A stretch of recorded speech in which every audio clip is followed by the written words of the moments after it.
ঢেকিয়াজুলিৰ শ্বহীদ ভৱনত আদিবাসী জাত জনজাতি জাতীয় সমাজৰ যৌথ উদ্যোগত এখন সাধাৰণ সভা অনুষ্ঠিত হয়। উল্লেখ্য যে বিভিন্ন পৰ্যায়ত বিভক্ত হোৱা বৃহত্তৰ জনগোষ্ঠীটোক একত্ৰ কৰা, জনগোষ্ঠীটোৰ ৰাজনৈতিক আৰ্থ সামাজিক সাংবিধানিক শৈক্ষিক আৰু ভূমি সমস্যাৰ স্থায়ী সমাধান বিচাৰি আগন্তুক 9 আৰু 10 মাৰ্চত নগাঁও জিলাৰ আমনিত অসম ভিত্তিক জাতীয় মহা অভিৱৰ্তনৰ আয়োজন কৰা হৈছে।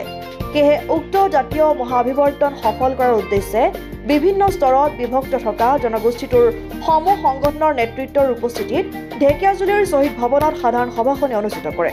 উক্ত সাধাৰণ সভাখনিত জনগোষ্ঠীটোৰ বহু কেইটা সংগঠনৰ বিষয়ববীয়া উপস্থিত থাকি নিজৰ নিজৰ মতামত আগবঢ়ায়। সভাখনিত প্ৰাক্তন সদৌ আদিবাসী ৰাষ্ট্ৰীয় মুক্তি বাহিনী চমুকৈ আলনাৰ কেন্দ্ৰীয় সভাপতি দীপেন নায়ক উপস্থিত থাকে।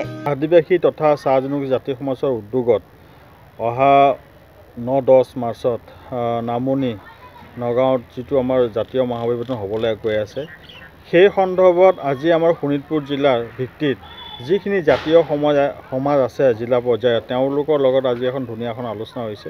প্ৰত্যেকটা জাতীয় সমাজে নিজৰ জাতিগত বৈশিষ্ট্য পৰম্পৰাৰে সেই উক্ত মহাঅভিৱৰ্তন মুকলি সভাত ভাগ লোৱাৰ তেওঁলোকে সিদ্ধান্ত গ্ৰহণ কৰিছে। আজি আলোচনাৰ বহুখিনি বিষয়ে আমি আগভাগ লৈছোঁ। তো আমি আশা কৰিছোঁ আগন্তুক পৰ্যায়ত এই গোটেই আমাৰ অভিৱৰ্তন সফল হ'ব। যিটো উদ্দেশ্যক লৈ কিনে আমি কৰিছোঁ, আমাৰ এইটোৱে উদ্দেশ্য যে অসমত বিভাজিত হৈ পৰা আদিবাসী তথা চাহ জনগোষ্ঠী জাতীয় সমাজৰ মাজত ভাতৃত্ববোধ সমন্বয় প্ৰতিষ্ঠা কৰি কিনে জনগোষ্ঠীটোৰ যিখিনি আভ্যন্তৰীণ সমস্যা আছে, সেই সমস্যাখিনি সামাজিক স্তৰত বিশ্লেষণ কৰি এটা সঠিক পৰামৰ্শ সমাধানৰ বাবে অসম চৰকাৰ তথা জাতীয় সমাজৰ মাজত প্ৰেৰণ কৰা। আমি আশা কৰিছোঁ এই অনুষ্ঠানত জড়িত কৰি আমি বিভিন্ন জনগোষ্ঠীটোৰ যি কলা সংকৃষ্টি বৈশিষ্ট্য সেইখিনি প্ৰদৰ্শনী কৰা হ'ব প্ৰত্যেকটা সমাজৰ। লগতে জনগোষ্ঠীটোৰ পাৰম্পৰিক নৃত্যৰ পৰা আদি কৰি জনগোষ্ঠীটোৰ যিখিনি ক্ৰীড়া আছে, যেনেকৈ আমাৰ ধনু প্ৰতিযোগিতা হ'ব, এই সকলো বিষয়খিনি আজি সম্পূৰ্ণ এই আলোচনাত স্থান পাইছে।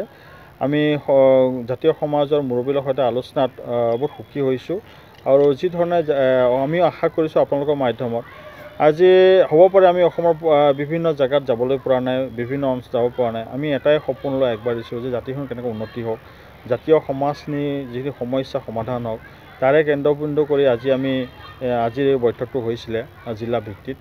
তো আপোনালোকৰ মাধ্যমত সমগ্ৰ আমি শোণিতপুৰ জিলা আদি কৰি সমগ্ৰ ৰাইজক অৱগত কৰিছোঁ যে সকলো ৰাইজে জাতিটো সুৰক্ষিত ভৱিষ্যতৰ খাতিৰত দলে বলে যাতে যোগদান কৰে, তা আমি কামনা কৰিছোঁ।